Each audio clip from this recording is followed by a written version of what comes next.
नमस्कार जैन साथियों, मैं आपका स्वागत करता हूं आपका फिर से एक नई वीडियो में। साथियों, आप सभी लोगों को पता है देश की या कहें दुनिया की टॉप मोस्ट जो टफेस्ट एग्जाम है उसमें आपका यूपीएससी आता है। और यूपीएससी ने 2023 के लिए अपना सिविल सर्विस का जो रिजल्ट था उसको जारी कर दिया है। इस परीक्षा में जो है कई ऐसे अभ्यर्थी थे जिन्होंने सफलता को प्राप्त किया और कई अभ्यर्थियों के हाथ निराशा लगी और कई अभ्यर्थियों ने जो है इसमें अपना मुकाम हासिल किया। लेकिन इस बार का जो रिजल्ट आया है उस रिजल्ट में आप लोग देखेंगे कि टॉप 5 जो रैंक है उनमें 3 अभ्यर्थी तो ऐसे हैं, या कहें टॉप 10 में जो 5 अभ्यर्थी वो ऐसे हैं जो ऑलरेडी सिलेक्ट हैं या आईपीएस या आईएएस रैंक पर हैं। आज की हम इस वीडियो में आप लोगों को एक ऐसे शख्स से मिलवाने जा रहे हैं जिसने 12 आपके यूपीएससी अटेम्प्ट दिए और उन 12 अटेम्प्ट में उस बंदे ने 7 बार मेंस लिखा और 5 बार इंटरव्यू दिया और फिर भी उसका सिलेक्शन नहीं हुआ। ठीक है, आज एक ऐसे शख्स के बारे में हम इस वीडियो में बात करेंगे। लेकिन सबसे बड़ी बात यह है, ये जो यूपीएससी का एग्जाम है आप लोगों को पता है भारत ही नहीं दुनिया का सबसे टफेस्ट एग्जाम माना जाता है। ठीक है, तो ये जो यूनियन पब्लिक सर्विस कमीशन आप लोगों को बता दे नंबर 1 रैंकिंग पर लखनऊ के आदित्य श्रीवास्तव है जिन्होंने जो है इस परीक्षा में टॉप रैंक हासिल की है। ठीक है,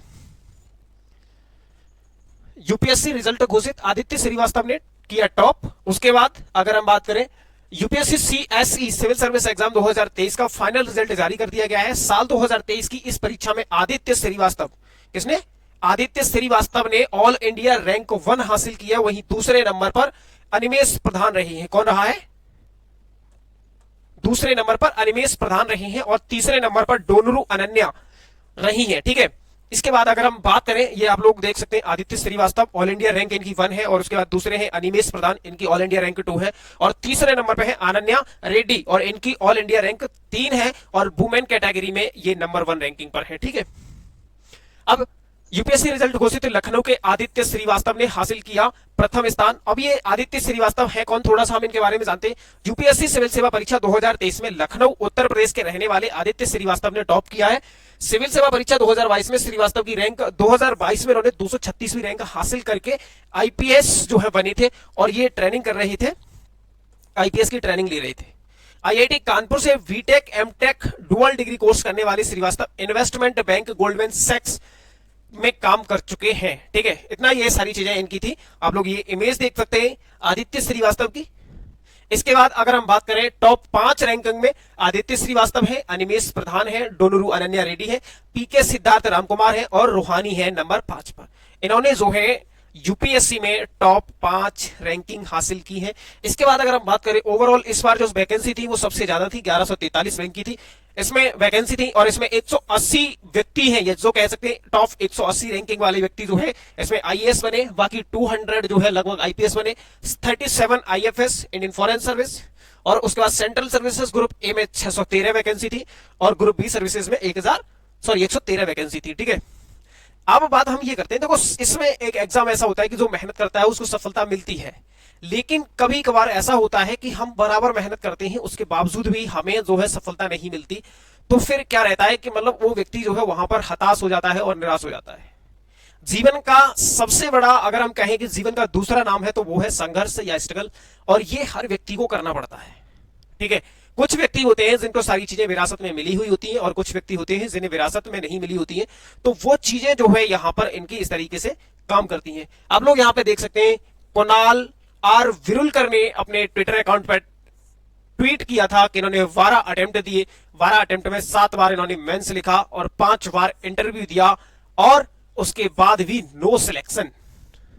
शायद जिंदगी का दूसरा नाम ही संघर्ष है, इन्होंने ये भी मेंशन किया है यूपीएससी और ये अपना फोटो भी पोस्ट किया है।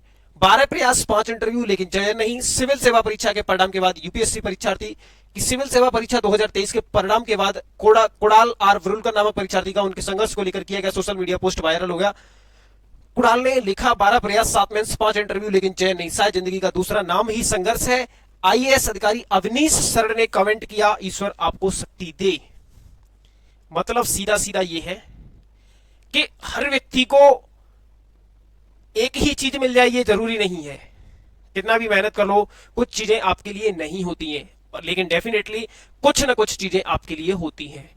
आप अपने क्षेत्र में सर्वश्रेष्ठ दीजिए, अपनी तरफ से अपना मेहनत कीजिए, आपको जो कहते हैं मिलने वाला होगा या जो आपकी सृष्टि होगी या जो आपका कार्य होगा वो आपको एक दिन डेफिनेटली आपको मिल जाएगा। ठीक है, लगातार मेहनत करते रहोगे, लगातार काम करते रहोगे, तो उस क्षेत्र में आपको सक्सेस मिलनी ही मिलनी है।